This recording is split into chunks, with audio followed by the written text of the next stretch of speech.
Friends, welcome back to our channel. 7ാം ക്ലാസ്സിലെ social സയൻസിലെ 5ാമത്തെ പാഠഭാഗമായിട്ടുള്ള അവർ earth എന്ന പാഠഭാഗമാണ് ഈ വീഡിയോയിലൂടെ നമ്മൾ ഡിസ്കസ് ചെയ്യാൻ പോകുന്നത്. അപ്പൊ ഇതിന്റെ പാർട്ട് 2 വീഡിയോ ആണ്. പാർട്ട് 1 നമ്മൾ ഓൾറെഡി അപ്ലോഡ് ചെയ്തിട്ടുണ്ട്. അപ്പൊ പാർട്ട് 2 ഇനി നമുക്ക് നോക്കാനുള്ളത് കോമ്പോസിഷൻ ഓഫ് ദ അറ്റ്മോസ്ഫിയർ എന്നുള്ള 72 പേജ് നമ്പർ 72 മുതലാണ് നോക്കാനുള്ളത്. ഓക്കെ, ബാക്കി അതുവരെയുള്ളതെല്ലാം നമ്മൾ എക്സ്പ്ലെയിൻ ചെയ്യുകയും അതിന്റെ ആക്ടിവിറ്റീസ് എല്ലാം ചെയ്യുകയും ചെയ്തിട്ടുണ്ടായിരുന്നു. അപ്പൊ നമുക്ക് കോമ്പോസിഷൻ ഓഫ് ദ അറ്റ്മോസ്ഫിയർ എന്താണെന്ന് നോക്കാം. അന്തരീക്ഷത്തിലെ സംരചന, അതാ എന്തൊക്കെയാണ് അന്തരീക്ഷത്തിൽ ഉള്ളത് എന്ന കാര്യങ്ങളാണ് നമുക്ക് നോക്കാനുള്ളത്. Okay, the presence of atmosphere is there up to an altitude of about 10,000 kilometers from the earth surface. അഥവാ എർത്ത് സർഫേസിൽ നിന്നും 10,000-ഓളം കിലോമീറ്റർ ഉയരം വരെ അന്തരീക്ഷത്തിന്റെ സാന്നിധ്യം ഉണ്ടെന്നാണ് പറയുന്നത്. But it is estimated that 97% of the total atmosphere air exists up to the altitude of about 29 km above the earth surface. അപ്പോൾ നമുക്കറിയാം 97% അന്തരീക്ഷത്തിന്റെ വായു എന്ന് പറയുന്നത് സ്ഥിതി ചെയ്യുന്നത് ആ ഒരു എർത്തിന്റെ സർഫേസിലാണെന്നാണ് പറയുന്നത്. ഏകദേശം 29 കിലോമീറ്റർ ഉയരം വരെയാണ് ഇന്ന് കണക്കാക്കപ്പെടുന്നു. അത്രയുമാണ് ആ ഒരു നമ്മുടെ അറ്റ്മോസ്ഫിയറിക് എയർ ഉണ്ടെന്ന് പറയുന്നത്. Then, as altitude increases, the amount of gases decrease. അഥവാ ഉയരം ഇങ്ങനെ കൂടുന്തോറും അവിടെ എന്താ സംഭവിക്കുന്നത്? വാതകങ്ങളുടെ ഗ്യാസസിന്റെ ഡിക്രീസ് ആണ് കാണുന്നത്. ഗ്യാസസിന്റെ അളവ് കുറഞ്ഞു വരുന്നതായിട്ടാണ് കാണുന്നത്. Oxygen is a life giving gas for humans and other living things. Oxygen എന്ന് പറയുന്നത് മനുഷ്യനും അതുപോലെ തന്നെ ബാക്കിയുള്ളവർക്കും ഒക്കെ ജീവൻ നിലനിർത്താൻ ഓക്സിജൻ അത്യാവശ്യമാണ്. And carbon dioxide that helps the survival of plants are obtained from the atmosphere. These two gases play a vital role is sustaining life on earth. നമുക്കറിയാം മനുഷ്യർക്കും മറ്റുള്ള ജീവജാലങ്ങൾക്കും ഓക്സിജൻ വേണമെങ്കിലും പ്ലാന്റ്സിന് എന്ത് വേണം? അവർക്ക് കാർബൺ ഡൈ ഓക്സൈഡ് ആണ് ആവശ്യമായിട്ടുള്ളത്. അപ്പൊ പ്രധാനമായിട്ടും ഓക്സിജനും കാർബൺ ഡൈ ഓക്സൈഡും ഈ ഒരു അറ്റ്മോസ്ഫിയറിൽ ഉണ്ടെന്ന് നമുക്ക് മനസ്സിലായി അല്ലെ. ഈ രണ്ട് ഗ്യാസസും ഭൂമിയിൽ ജീവൻ നിലനിർത്തുന്നതിൽ വളരെ പ്രധാനപ്പെട്ട ഒരു പങ്ക് വഹിക്കുന്നുണ്ട്. Then, apart from oxygen and carbon dioxide, what are the other gases present in the atmosphere? അപ്പൊ നമുക്ക് മനസ്സിലായി ഓക്സിജനും കാർബൺ ഡൈ ഓക്സൈഡും നമ്മുടെ അറ്റ്മോസ്ഫിയറിൽ പ്രസന്റ് ആയിട്ടുണ്ട്. ഇനി ബാക്കി ഏതൊക്കെയാണുള്ളത് എന്നാണ് നമുക്ക് അടുത്തതായിട്ട് നോക്കാനുള്ളത്. അറ്റ്മോസ്ഫിയറിക് ഗ്യാസസ് ഏതൊക്കെയാണ്? ഇവിടെ നോക്കൂ, ഇവിടെ 78% നൈട്രജൻ ആണ് നമ്മുടെ അന്തരീക്ഷത്തിൽ ഉള്ളത്. 21% ഓക്സിജൻ ആണ്. ബാക്കി 1% എന്ന് പറയുന്നത് argon, carbon dioxide, neon, helium, krypton, xenon, hydrogen, ഇതൊക്കെയാണ് 1% എന്ന് പറയുന്നത്. അപ്പൊ ഏറ്റവും കൂടുതലുള്ളത് നൈട്രജൻ ആണെന്നാണ് നമ്മൾ മനസ്സിലാക്കേണ്ടത്. നൈട്രജന്റെ സാന്നിധ്യമാണ് അറ്റ്മോസ്ഫിയറിൽ ഏറ്റവും കൂടുതലുള്ളത്. ബാക്കി 21% ഓക്സിജനും 1% ആണ് ഈ പറയുന്ന കാര്യങ്ങൾ, ഈ പറയുന്ന ഗ്യാസസ് ഒക്കെ ഉള്ളത്. Then, which is the most abundant gas present in the atmosphere?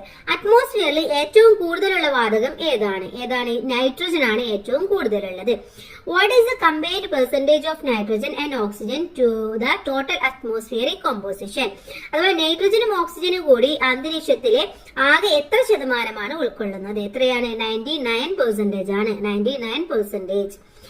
Then next, the process by which water from the earth's surface heated by the sun and reaches the atmosphere as vapor is called evaporation. അഥവാ അന്തരീക്ഷത്തിൽ സൂര്യന്റെ താപമേറ്റ് ഭൗമോപരിതലത്തിൽ നിന്നും ജലം നീരാവിയായിട്ട് അന്തരീക്ഷത്തിലെത്തുന്ന പ്രക്രിയയാണ് നമ്മൾ evaporation എന്ന് പറയുന്നത്. The presence of water vapor in the atmosphere is only up to 90 km from the earth surface. Earth സർഫേസിൽ നിന്നും ആകെ 90 കിലോമീറ്റർ വരെയാണ് നമുക്ക് ഈ ഒരു വാട്ടർ വേപ്പറിന്റെ പ്രസൻസ് ഒക്കെ കാണാൻ കഴിയുന്നത്. അത് കഴിഞ്ഞു കഴിഞ്ഞാൽ നമുക്ക് കാണാൻ കഴിയുന്നില്ല. Apart from gases and water molecules, dust particles are also part of the atmosphere. അതുപോലെ അറ്റ്മോസ്ഫിയറിൽ ഉള്ളത് ഈ ഒരു ഗ്യാസസ് മാത്രമാണോ? അല്ല, അവിടെ ഉള്ളത് വാതകങ്ങളുണ്ട്, അതുപോലെ തന്നെ വാട്ടർ മോളിക്യൂൾസ് ഉണ്ട്, കൂടാതെ ഡസ്റ്റ്, പൊടിപടലങ്ങളും ഒക്കെ ഉള്ളതാണ് അന്തരീക്ഷം എന്ന് പറയുന്നത്. അല്ലാതെ വെറും ഗ്യാസസ് മാത്രം ഉള്ളതല്ല. Dust particles are usually found in atmosphere near the earth surface. Earth സർഫേസിന്റെ തൊട്ടായിട്ട് തന്നെ നമുക്ക് അറ്റ്മോസ്ഫിയറിൽ വളരെയധികം ഡസ്റ്റ് പാർട്ടിക്കിൾസ് നമുക്ക് കാണാൻ വേണ്ടി സാധിക്കും. Water vapour condenses around the fine dust particles in the atmosphere to from clouds. എന്താണ്, നമുക്കറിയാം ക്ലൗഡ്സ് ഒക്കെ ഉള്ളത് അറിയാം അല്ലെ. അന്തരീക്ഷത്തിലെ നേർത്ത പൊടിപടലങ്ങളെ ചുറ്റി അന്തരീക്ഷ നീരാവി ഘനീഭവിച്ച് മേഘങ്ങൾ രൂപപ്പെടുന്നത്, ക്ലൗഡ്സ് ഉണ്ടാകുന്നതായിട്ട് നമുക്ക് കാണാൻ കഴിയും. Hence these fine dust particles in the atmosphere are called hygroscopic nuclear. ഇതിനെയാണ് നമ്മൾ ഹൈഗ്രോസ്പോണിക് ന്യൂക്ലിയർ എന്ന് പറയുന്നത്. അഥവാ അന്തരീക്ഷത്തിൽ ഇത്തരത്തിൽ കാണുന്ന ഈ പൊടിപടലങ്ങളൊക്കെ, നേർത്ത പൊടിപടലങ്ങളെയൊക്കെയാണ് നമ്മൾ ഇങ്ങനെ ഹൈഗ്രോസ്പോണിക് ന്യൂക്ലിയർ എന്ന് പറയുന്നത്. Then let's see how dust particles reach the atmosphere. എങ്ങനെയാണ് അറ്റ്മോസ്ഫിയറിൽ ഈ ഡസ്റ്റ് പാർട്ടിക്കിൾസ് ഒക്കെ എത്തുന്നത്? Lifted from the earth by wind, കാറ്റിലൂടെ അന്തരീക്ഷത്തിൽ എത്തുന്നു. Coming out during volcanic eruption, volcanic ഇറപ്ഷനിലൂടെ പുറത്തു വരുന്നത്.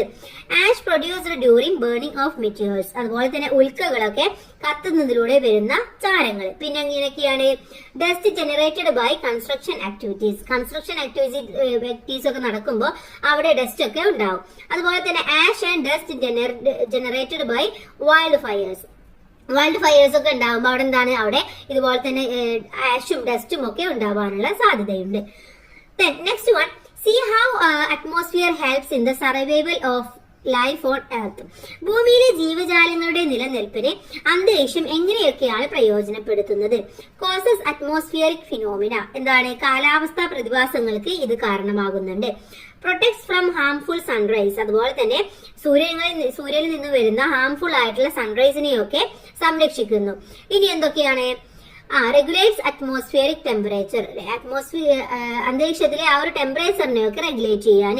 Provides oxygen to living organisms, protects the earth from materials. ഇതൊക്കെയാണ് പ്രധാനമായിട്ടുമുള്ള ഹെൽപ്പ് എന്ന് പറയുന്നത്. Write down how each of the following factors help to sustain life on the earth. ഭൂമിയിൽ ജീവൻ നിലനിൽക്കാൻ ആവശ്യമായിട്ടുള്ള ഇതിലെ ഓരോ ഘടകവും ഓരോ ഫാക്ടേഴ്സും എങ്ങനെയൊക്കെയാണ് ഹെൽപ്പ് ചെയ്യുന്നത്? ഫസ്റ്റ് വൺ അറ്റ്മോസ്ഫിയറിക് എയർ ആണ്. അറ്റ്മോസ്ഫിയറിക് എയർ എങ്ങനെയാണ് ഹെൽപ്പ് ചെയ്യുന്നത്? Oxygen the life giving gas for humans and other living things and carbon dioxide that helps the survival of plants are obtained from the atmosphere.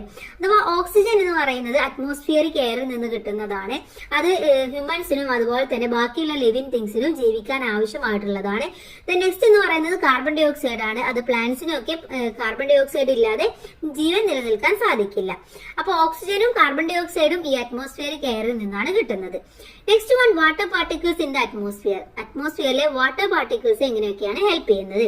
Causes cloud formation and rain. Cloud formation റെയിനും ഉണ്ടാവാൻ വേണ്ടിയിട്ടുള്ള കാരണം എന്ന് പറയുന്നത് ഈ water particles ആണ്. Next one dust particles in the atmosphere. Dust particles എങ്ങനെയൊക്കെയാണ് help ചെയ്യുന്നത്? Water vapour condenses around the fine dust particles in the atmosphere to form clouds. അവിടെ വാട്ടർ വേപ്പർ ഉണ്ടാവണമെങ്കിൽ എന്ത് വേണം? ഡസ്റ്റ് വേണം അല്ലെ. അതുപോലെ തന്നെ ഡസ്റ്റ് ഉണ്ടായാൽ മാത്രമേ അവിടെ ഒരു വാട്ടർ വേപ്പർ ഉണ്ടാവാൻ സാധിക്കുകയുള്ളൂ. ആ ഒരു വാട്ടർ വേപ്പർ ഉണ്ടെങ്കിൽ മാത്രമേ അവിടെ ക്ലൗഡും നമുക്ക് ഉണ്ടാകാൻ വേണ്ടി സാധിക്കുകയുള്ളൂ. അപ്പൊ ഇത് മൂന്നും ഇങ്ങനെയൊക്കെയാണ് ഹെൽപ്പ് ചെയ്യുന്നത് എന്ന് നിങ്ങൾ മനസ്സിലാക്കുക. നെക്സ്റ്റ് നോക്കൂ, haven't you understand how important the atmosphere is for the survival of all living beings. എന്താണ്? ജീവികളുടെ നിലനിൽപ്പിന്, അല്ലെങ്കിൽ ജീവൻ നിലനിൽക്കണമെങ്കിൽ അന്തരീക്ഷത്തിലെ പ്രാധാന്യം എത്രത്തോളമാണെന്ന് നമ്മളിപ്പോ മനസ്സിലാക്കി അല്ലെ. Imagine the situation when the atmosphere gets polluted. നിങ്ങളൊന്ന് ആലോചിച്ച് നോക്കൂ, ഈ അറ്റ്മോസ്ഫിയർ പൊല്യൂട്ട് ആയിട്ടുണ്ടെങ്കിൽ എന്തൊക്കെയാണ് സംഭവിക്കുക എന്ന് നിങ്ങളൊന്ന് ആലോചിച്ച് നോക്കൂ. How does the atmosphere get polluted? എങ്ങനെയാണ് അന്തരീക്ഷം മലിനമാകുന്നത്? എങ്ങനെയാണ്? The mixing up of smoke, toxic gases and other chemicals in the air that alters the composition of atmosphere is known as atmospheric pollution. അവിടെ സ്മോക്കിലൂടെയും ടോക്സിക് ഗ്യാസസിലൂടെയും കെമിക്കൽസിലൂടെയും ഒക്കെ എന്താണ്, air pollute ആവുകയാണ്. അതിന്റെ കോമ്പോസിഷനിൽ change വരികയാണ് ചെയ്യുന്നത്. അപ്പൊ അങ്ങനെ ഉണ്ടാകുമ്പോൾ അവിടെ അറ്റ്മോസ്ഫിയറിക് പൊല്യൂഷൻ ആണ് ഉണ്ടാകുന്നത്. What is a term used to indicate the pollution of atmosphere? അന്തരീക്ഷം മലിനമാകുന്ന അവസ്ഥയെ നമ്മൾ പറയുന്ന പേരാണ് അറ്റ്മോസ്ഫിയറിക് പൊല്യൂഷൻ എന്നുള്ളത്. Atmospheric pollution. The mixing up of smoke, toxic gases and other chemicals in the air that alters the composition of atmosphere is known as atmospheric pollution. നമ്മൾ നേരത്തെ പറഞ്ഞത് തന്നെയാണ്. ഇതൊക്കെ നമ്മുടെ അറ്റ്മോസ്ഫിയറിൽ മിക്സ് ആകുമ്പോൾ അവിടെ എന്താണ്, അതിന്റെ കോമ്പോസിഷനിൽ മാറ്റം വരികയാണ് ചെയ്യുന്നത്. ഇവിടെയുള്ള പിക്ചേഴ്സ് നോക്കൂ, ഒരുപാട് പിക്ചേഴ്സ് കൊടുത്തിട്ടുണ്ട്. ഫസ്റ്റ് എന്താണ്? ഫാക്ടറിയിൽ നിന്ന് വരുന്ന സ്മോക്ക്. രണ്ടെന്ന് പറയുന്നത് വെഹിക്കിൾസ് അല്ല, ഒരുപാട് വെഹിക്കിൾസ് നിന്ന് വരുന്നത്. അതുപോലെ തന്നെ പ്ലാസ്റ്റിക്കിൽ നിന്ന് വരുന്നത്. ഈ ഒരു ഫാമിംഗ് ഒക്കെ കഴിഞ്ഞ് അതൊക്കെ നമ്മൾ തീയിടുമ്പോൾ അതിൽ നിന്ന് വരുന്ന ഗ്യാസ്, സ്മോക്ക്. അതുപോലെ തന്നെ ഫയർ വർക്കിൽ നിന്ന് വരുന്നത്, വോൾക്കാനിക് ഇറപ്ഷനിൽ നിന്ന് വരുന്നത്. ഇതൊക്കെയാണ് പ്രധാനമായിട്ടുമുള്ള കാരണങ്ങൾ. What activities cause atmospheric pollution? Atmospheric pollution ഉണ്ടാകാനുള്ള ആക്ടിവിറ്റീസ് എന്തൊക്കെയാണ്? എന്താണ്? Smoke from industries, increase in number of vehicles, burning of waste including plastics, burning of agricultural crops residues. Okay, അപ്പൊ ഇതൊക്കെ നിങ്ങൾക്ക് എഴുതാം. അതുപോലെ തന്നെ use of fire work, volcanic eruptions, use of chemical pesticides, ഇതൊക്കെ നിങ്ങൾക്ക് ഇവിടെ എഴുതാവുന്നതാണ്. Okay, what cause an increase in the level of atmospheric pollution in industrial cities? എന്താണ്? നമുക്കറിയാം വ്യവസായ നഗരങ്ങളിലെ അന്തരീക്ഷ മലിനീകരണത്തിന്റെ തോത് കൂടുതലാണ്. കാരണം എന്താണ്? അവിടെ വാഹനങ്ങൾ കൂടുതലായിരിക്കും, സ്മോക്ക് ഫ്രം ഇൻഡസ്ട്രീസ് കൂടുതലായിരിക്കും. അപ്പൊ ഇതൊക്കെയാണ് പ്രധാനമായിട്ടുള്ള കാരണം എന്ന് പറയുന്നത്. ഇനി അടുത്തത് എന്താണ് ആസിഡ് റെയിൻ എന്ന് പറയുന്നുണ്ട്. When coal, petroleum fuels, diesel, etc. are burned, many gases such as carbon dioxide, carbon monoxide, sulfur dioxide, etc. അഥവാ നമുക്കറിയാം ഈ ഒരു കോള്, പെട്രോളിയം ഫ്യൂവൽസ്, അതുപോലെ തന്നെ ഡീസൽ തുടങ്ങിയവ കത്തുമ്പോൾ കാർബൺ ഡയോക്സൈഡും കാർബൺ മോണോക്സൈഡും സൾഫർ ഡയോക്സൈഡ് തുടങ്ങിയ നിരവധി വാതകങ്ങൾ അന്തരീക്ഷത്തിൽ എത്തുന്നുണ്ട്. Then in the atmosphere, these gases mix with the rainwater, making it acidic, and reaches the earth as acidic rain. ഇതെന്താണ്? അന്തരീക്ഷത്തിൽ എത്തുന്നതോട് കൂടിയിട്ട് ഇത് റെയിൻ വാട്ടറുമായിട്ട് മിക്സ് ചെയ്തിട്ട് അത് ആസിഡ് ആയിട്ട് ഭൂമിയിലേക്ക് തന്നെ വരികയാണ്. ഇതിനെയാണ് നമ്മൾ ആസിഡ് റെയിൻ എന്ന് പറയുന്നത്. If the pH value of rain water is less than 5, normal ആയിട്ടുള്ള റെയിൻ വാട്ടറിന്റെ pH എന്ന് പറയുന്നത് 5 ആയിരിക്കും. It is considered as acid rain. The pH value of pure water is 7. പക്ഷെ ഈ സമയത്ത് ആസിഡ് കൂടി ഉണ്ടാവുമ്പോൾ അവിടെ എന്താണ്? ഇത് 7 ആയിട്ട് മാറുകയാണ് ചെയ്യുന്നത്. അപ്പൊ അവിടെ പ്യുവർ വാട്ടർ എന്ന് പറയുന്നത് 7 ആയിട്ട് മാറും. ഓക്കെ, അപ്പൊ ആ ഒരു മഴയെയാണ് നമ്മള് ശുദ്ധ ജലത്തിന്റെ pH എന്ന് പറയുന്നത് 7 ആണ്. പക്ഷെ ഇവിടെ അത് കുറഞ്ഞിട്ട് മഴവെള്ളത്തിന്റെ മൂല്യം 5 ആയിട്ട് മാറുകയാണ് ചെയ്യുന്നത്. വാല്യൂ 5 ആയിട്ട് മാറും. അപ്പൊ അവിടെ ആസിഡ് മഴയായിട്ട് മാറുകയാണ് ചെയ്യുന്നത്. ഇനി അടുത്തത് എന്താണ് സ്മോക്ക് എന്ന് പറയുന്നുണ്ട്. പുകമഞ്ഞ് എന്താണ്? Smoke is A blend of smoke and fog. എന്താണ്? പുകയും മൂടൽമഞ്ഞും ചേർന്ന ഒരു പുകയുടെ രൂപമാണ് സ്മോക്ക് എന്ന് പറയുന്നത്. Smoke and dust from industries, construction activities, vehicles, burning of agriculture residues etcetera fill the atmosphere. എന്താണ് സംഭവിക്കുന്നത്? വ്യവസായശാലകളിൽ നിർമ്മാണ പ്രവർത്തനങ്ങൾ, വാഹനങ്ങൾ, കാർഷിക വിളകളുടെ അവശിഷ്ടങ്ങൾ കത്തിക്കൽ തുടങ്ങിയ പ്രവർത്തനങ്ങളൊക്കെ ചെയ്യുമ്പോൾ അവിടെ പുകയും പൊടിവെള്ളവും അന്തരീക്ഷത്തിൽ നിറയുകയാണ് ചെയ്യുന്നത്. These then mix with fog to form smoke. ഇത് ഫോഗുമായിട്ട് മിക്സ് ചെയ്തിട്ട് സ്മോഗ് ആയിട്ട് മാറുകയാണ് ചെയ്യുന്നത്. Many studies show that air pollution increases the risk of stroke, heart and lung diseases. ഇങ്ങനെ ഇത്തരത്തിൽ ഉണ്ടാകുമ്പോൾ എന്താണ് ഉണ്ടാവുന്നത്? എയർ പൊല്യൂഷൻ ഉണ്ടാകുമ്പോൾ അവിടെ സ്ട്രോക്ക് ഉണ്ടാവാനും അതുപോലെ തന്നെ ഹാർട്ട് ഡിസീസ് ഉണ്ടാവാനും ലങ് ഡിസീസ്, ശ്വാസപരമായിട്ടുള്ള ഒരുപാട് ഡിസീസ് ഉണ്ടാവാനൊക്കെ കാരണമാകുന്നുണ്ട്. Then hope now you know about the ways in which air gets polluted and harm caused by it. ഇപ്പൊ നിങ്ങൾക്ക് മനസ്സിലായി എന്താണ് അന്തരീക്ഷ മലിനീകരണം, ഏതൊക്കെ വിധത്തിലാണ് നടക്കുന്നത്, അതിന്റെ ദോഷങ്ങൾ എന്തൊക്കെയാണെന്ന് ഇപ്പൊ മനസ്സിലായി അല്ലെ? അപ്പൊ നമ്മൾ ഒരുപാട് കാര്യങ്ങൾ പറഞ്ഞു, അതിൽ നിന്ന് നമുക്ക് മനസ്സിലായി. നെക്സ്റ്റ് വൺ വേരിയസ് സൊല്യൂഷൻസ് ആണ്. ഇനി ഇതിനുള്ള സൊല്യൂഷൻസ് എന്തൊക്കെയാണെന്നാണ് അടുത്തതായിട്ട് നമ്മൾ നോക്കാൻ വേണ്ടി പോകുന്നത്. What can we do reduce atmospheric pollution? എങ്ങനെയാണ് നമുക്ക് അറ്റ്മോസ്ഫിയറിക് പൊല്യൂഷൻ കുറക്കാൻ വേണ്ടി അല്ലെങ്കിൽ ഒഴിവാക്കാൻ വേണ്ടി സാധിക്കുന്നത്? Observe the pictures given below. താഴെയുള്ള പിക്ചേഴ്സ് ഒക്കെ നോക്കുക. Write down your findings and present in the class. അതിനുശേഷം നിങ്ങൾ ഇതിന്റെ ഫൈൻഡിങ്സ് ഒക്കെ എഴുതാനാണ് പറയുന്നത്. അപ്പൊ കൂട്ടുകാർക്ക് ഇതിൽ നിന്ന് എന്താ മനസ്സിലായത്? നമുക്കറിയാം നമുക്ക് പ്ലാന്റ്സ് ഒക്കെ അല്ലെ, പ്ലാന്റ്സ് ഒക്കെ നമുക്ക് നട്ടുപിടിപ്പിക്കാം. അതുപോലെ തന്നെ സോളാർ എനർജി ഉപയോഗിക്കാം. അതുപോലെ പബ്ലിക് ട്രാൻസ്പോർട്ടേഷൻ ഉപയോഗിക്കാം. അത്തരത്തിലുള്ള ഒരുപാട് കാര്യങ്ങൾ ചെയ്തു കഴിഞ്ഞാൽ നമുക്ക് ഇതൊരു പരിധി വരെ നമുക്ക് കുറക്കാൻ വേണ്ടി സാധിക്കും. Okay, so far we have discuss the composition of the atmosphere. ഇപ്പൊ നമ്മൾ എന്താ പഠിച്ചത്? അന്തരീക്ഷത്തിലെ കോമ്പോസിഷനെ കുറിച്ചിട്ടാണ് പഠിച്ചത്. Now let's see the structure of atmosphere. ഇനി നമുക്ക് സ്ട്രക്ചർ ഓഫ് അറ്റ്മോസ്ഫിയറിനെ കുറിച്ചിട്ടാണ് നോക്കാനുള്ളത്. സ്ട്രക്ചർ ഓഫ് അറ്റ്മോസ്ഫിയർ ആണ് അടുത്തതായിട്ട് നമുക്ക് നോക്കാനുള്ളത്. Okay, the atmosphere is classified into 5 different layers based on temperature condition. Temperature കണ്ടീഷന്റെ ബേസ് ചെയ്തിട്ട് അറ്റ്മോസ്ഫിയറിൽ നമ്മൾ 5 തരത്തിലായിട്ട് 5 ലെയേഴ്സ് ആയിട്ടാണ് തിരിച്ചിട്ടുള്ളത്.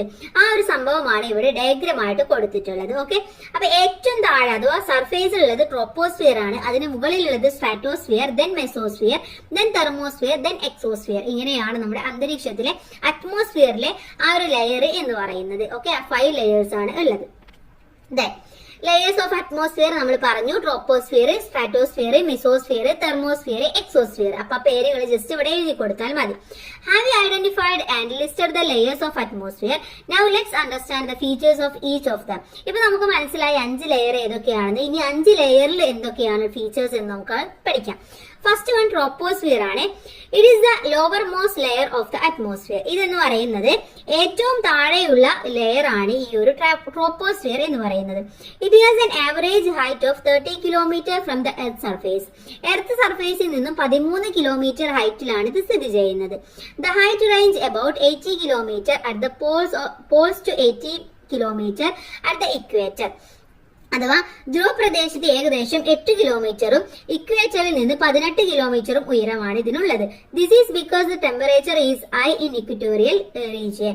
ഇതുകൊണ്ടാണ് ഈ ഒരു ഭൂമധ്യരേഖാ പ്രദേശത്ത് ഇക്വറ്റോറിയൽ റീജിയനിൽ കൂടുതൽ ടെമ്പറേച്ചർ നമുക്ക് ഫീൽ ചെയ്യുന്നത്. Dust particles and water vapour are most abundant in this layer. അതുപോലെ തന്നെ ഇവിടെ എന്താണ്, ഡസ്റ്റ് പാർട്ടിക്കിൾസും വാട്ടർ വെപ്പറും ഒക്കെ വളരെയധികം കൂടുതലാണ്. Atmospheric phenomena such as cloud formation, rain, snow, wind etc. occurs in this layer. അത് മാത്രമല്ല ഈ ഒരു ലെയറിലാണ് എന്തുള്ളത്, റെയിൻ ഉള്ളത്, അതുപോലെ തന്നെ ക്ലൗഡ് ഫോർമേഷൻ ഉള്ളത്, സ്നോ ഉള്ളത്, വിൻഡ് ഉള്ളത്, എല്ലാം ഈ ഒരു ലെയറിലാണ് ഉള്ളത്. An important feature of a troposphere is that the temperature of the atmosphere decreases at the rate of 1 degree Celsius for every 165 meters from the surface on the earth. എന്താണ് ട്രോപ്പോസ്ഫിയറിൽ ഒരു പ്രധാനമായിട്ടുള്ള feature എന്ന് പറയുന്നത്, എർത്ത് സർഫേസിൽ നിന്നും ഓരോ 165 kilometre ഉയരത്തിലും 1 degree Celsius എന്ന തോതിൽ അന്തരീക്ഷ താപനില കുറയുകയാണ് ചെയ്യുന്നത്.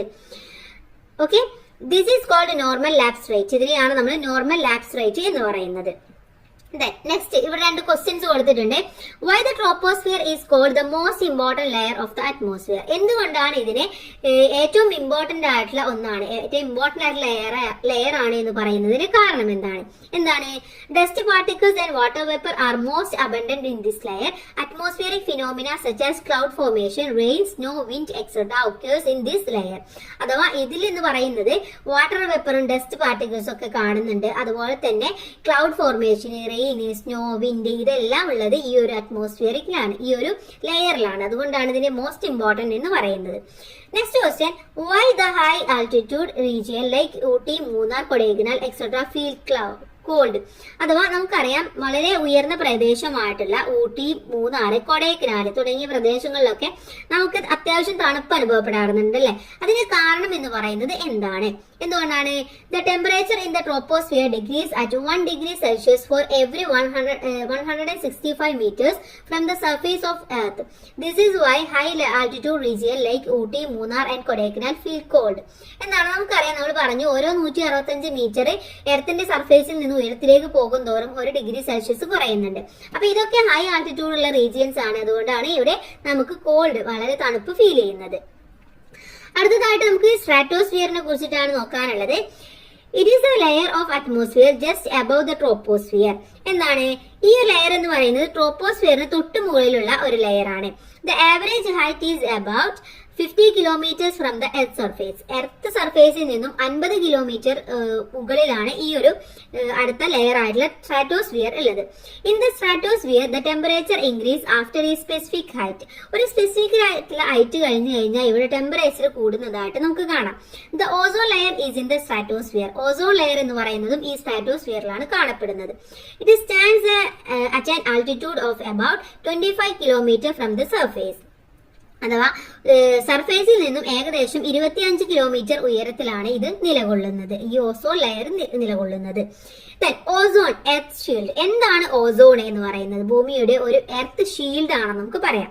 The presence of ozone gas in the atmosphere protects the earth by blocking the harmful ultraviolet rays from the sun. അഥവാ സൂര്യനിൽ നിന്നുള്ള അപകടകാരികളായ അൾട്രാവയലറ്റ് രശ്മികളെ തടഞ്ഞു നിർത്തുന്നത് ഈ ഒരു ഓസോൺ ആണ്.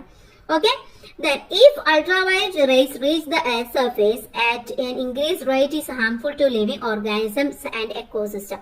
ഈ ഒരു അൾട്രാവയലറ്റ് രശ്മികൾ നല്ല രീതിയിൽ ഭൂമിയുടെ ഉപരിതലത്തിൽ പതിച്ചു കഴിഞ്ഞാൽ ജീവജാലങ്ങൾക്കും അതുപോലെ തന്നെ ആവാസ വ്യവസ്ഥക്കൊക്കെ വളരെ ദോഷകരമായിട്ട് ബാധിക്കുകയാണ് ചെയ്യുന്നത്. ഇനി what are harm does ultraviolet rays cause on the earth? എന്തൊക്കെയാണ് അൾട്രാവയലറ്റ് റേസ് കൊണ്ട് നമ്മുടെ എർത്തിൽ ഉണ്ടാകുന്ന ദോഷങ്ങൾ എന്തൊക്കെയാണെന്നാണ് ഇനി നമുക്ക് നോക്കാനുള്ളത്. ഓക്കെ, അപ്പൊ നമ്മൾ പറഞ്ഞു ഹ്യൂമൻ ബീങ്സിനും ഒക്കെ ഒരുപാട് ദോഷങ്ങൾ ഉണ്ടെന്ന് പറഞ്ഞു അല്ലെ. അപ്പൊ എന്തൊക്കെയാണെന്ന് നമുക്കൊന്ന് നോക്കാം. ഓക്കെ, ഒന്നാമത്തേത് collapse of the food chain, അഥവാ ഫുഡ് ചെയിന്റെ ആ ഒരു തകർച്ച ഉണ്ടാവും. അതുപോലെ തന്നെ ക്രോപ്പ് ഡാമേജ്, കൃഷികളുടെ നാശം ഉണ്ടാവും. സ്റ്റെൻഡിങ് ഓഫ് പ്ലാന്റ് ഗ്രോത്ത്, സസ്യങ്ങളുടെ വളർച്ചയൊക്കെ മുരടിക്കുകയാണ് ചെയ്യുന്നത്. ഏർലി ഏജിങ്, അകാല വാർദ്ധക്യം, അതുപോലെ തന്നെ ബ്ലൈൻഡ്നെസ്, അതുപോലെ തന്നെ കാട്രാക്ട്, അന്ധത, തിമിരം, ഇതൊക്കെ ഉണ്ടാവും. സ്കിൻ ക്യാൻസർ, ഇതൊക്കെയാണ് പ്രധാനമായിട്ടും ദോഷങ്ങൾ എന്ന് പറയുന്നത്. ഓക്കെ, ഇനി അടുത്തത് ഓസോൺ. നമ്മൾ പറഞ്ഞു ഓസോൺ ലെയർ ഉണ്ടെന്ന് പറഞ്ഞു. അതിപ്പോ എന്താണ് ഓസോൺ ഡേ എന്നാണ് ഇനി നമ്മൾ നോക്കുന്നത്. September 16 is observed as world ozone day. The objective behind observing this day is to create awareness among people about the need to protect ozone layer and to control the use of products that can cause ozone depletion. എന്താണ്, നമുക്കറിയാം എല്ലാ വർഷവും September 16 നമ്മൾ ozone day ആയിട്ട് ആചരിക്കുന്നത്. Ozone സംരക്ഷണത്തിന്റെ ആവശ്യകത ജനങ്ങളിൽ അവബോധം ഉണ്ടാക്കുക, ഓസോൺ ശോഷണത്തിന് കാരണമായേക്കാവുന്ന ഉൽപ്പന്നങ്ങളുടെ ഉപയോഗം നിയന്ത്രിക്കുക എന്നിവയാണ് ഈ ദിനാചരണങ്ങളിൽ നമ്മൾ ചെയ്യുന്ന പ്രധാനപ്പെട്ട ലക്ഷ്യങ്ങൾ, അതിന്റെ ഗോൾ എന്ന് പറയുന്നത്. അതിനാണ് നമ്മൾ ഈ ഒരു ഓസോൺ ഡേ കണ്ടക്ട് ചെയ്യുന്നത്. What activities can be done in class and school on ozone day? ഓസോൺ ഡേയുമായി ബന്ധപ്പെട്ട് എന്തൊക്കെ പ്രവർത്തനങ്ങളാണ് നിങ്ങൾ സ്കൂളിൽ ചെയ്യാറുള്ളത് എന്ന് ചോദിച്ചിട്ടുണ്ട്. എന്തൊക്കെയാണ്? നമുക്ക് അവയർനെസ് ക്ലാസ് എടുക്കാം, പ്ലക്കാർഡ്സ് ഉണ്ടാക്കാം അല്ലെ, അതുപോലെ തന്നെ സ്പെഷ്യൽ അസംബ്ലി കണ്ടക്ട് ചെയ്യാം, അതൊക്കെ നമുക്ക് ചെയ്യാവുന്നതാണ്. ഇനി അടുത്തതായിട്ട് അടുത്ത ലെയർ ആയിട്ടുള്ള മെസോസ്ഫിയറിനെ കുറിച്ചാണ് ഇനി നോക്കാൻ പോകുന്നത്.